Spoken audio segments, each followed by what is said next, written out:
Je suis un garçon normal et raisonnable, monsieur. Je ne me suis jamais fait remarquer. M'auriez-vous remarqué si je ne m'étais pas assis à côté de vous? J'ai toujours pensé que la meilleure manière de vivre tranquille était d'être aussi transparent qu'une vitre, comme un caméléon sur la pierre. Passer à travers les murs, n'avoir ni couleur ni odeur. Que le regard des gens vous traverse et voit les gens derrière vous comme si vous n'étiez pas là. C'est une rude tâche d'être transparent. C'est un métier.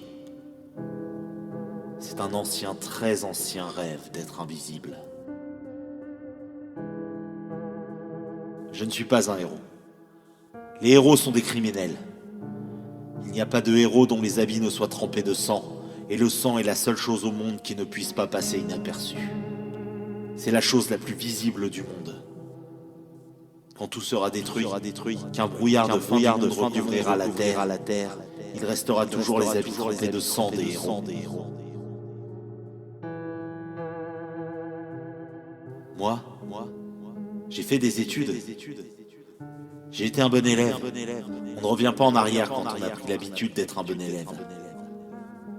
Je suis inscrit à l'université.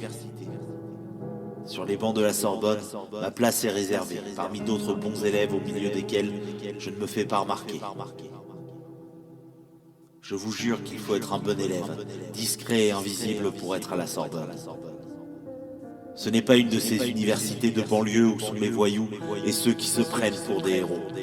Les couloirs de mon université sont silencieux et traversés par des ombres dont on n'entend même pas les pas. Dès demain, je retournerai suivre mon cours de linguistique. C'est le jour demain du cours de linguistique. J'y serai invisible parmi les invisibles, silencieux et attentif dans l'épais brouillard de la vie ordinaire. Rien ne pourrait changer le cours des choses, monsieur. Je suis comme un train qui traverse tranquillement une prairie et que rien ne pourrait faire dérailler. Je suis comme un hippopotame enfoncé dans la vase et qui se déplace très lentement et que rien ne pourrait détourner du chemin du rythme qu'il a décidé de prendre.